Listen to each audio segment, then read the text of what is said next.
You are doing well. इस video में हम लोग बात करेंगे सेक्शन 19 और सेक्शन 20 इंडियन एविडेंस एक्ट के बारे में।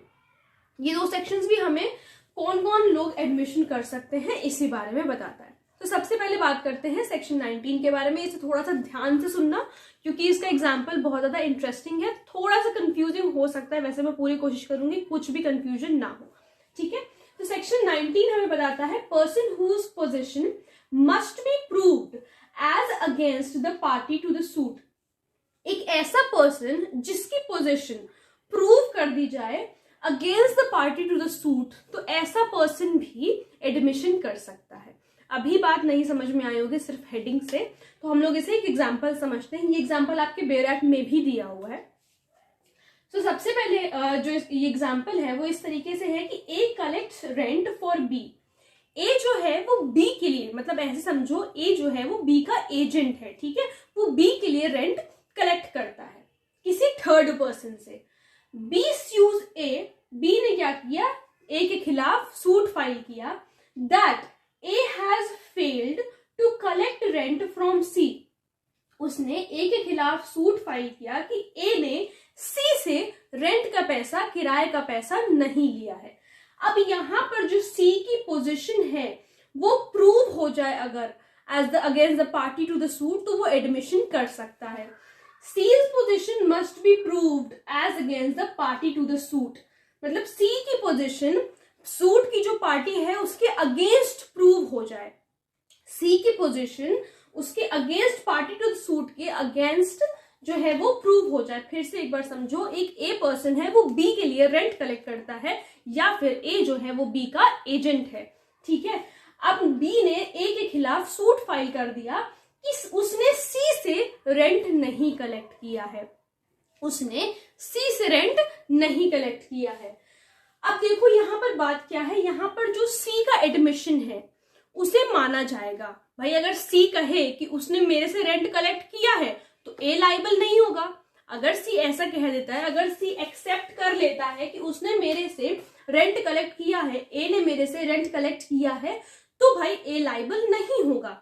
लेकिन अगर वो डिनाई कर देता है कि नहीं मेरे से रेंट नहीं कलेक्ट हुआ है, तो फिर ए लाइबल होगा।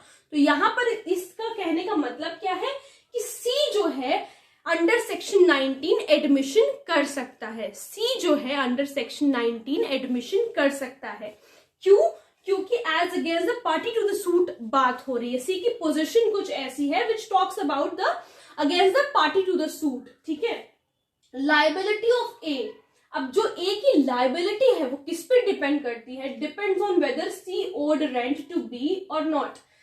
जो ए की लाइबिलिटी है वो ऑब्वियसली सी के स्टेटमेंट पे डिपेंड करती है।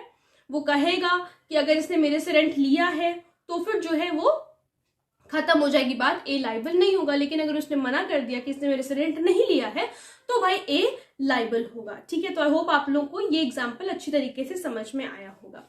अब हम बात करते हैं सेक्शन 20 के बारे में। बहुत ही ज्यादा आसान सा सेक्शन है। इसमें ये बताया है persons expressly referred by party to the suit. Suit की दो पार्टीज हैं, उनमें से अगर किसी ने कहा है कि भाई आप जाकर के कोर्ट से बोला कि आप जाकर के इस इंसान से पूछ लीजिए, ये इंसान बता देगा, तो उस इंसान का जो स्टेटमेंट है वो एडमिशन माना जाएगा, ठीक है। ये आपके एग्जाम्पल बेयर एक्ट में एक दिया हुआ है, उसे आप लोग देखिए। The question is whether a horse sold by A to B is sound. Question क्या है, फैक्ट एंड इशू क्या है कि ए ने बी को जो घोड़ा, जो हॉर्स बेचा है, क्या वो साउंड है या नहीं है, ये क्वेश्चन है।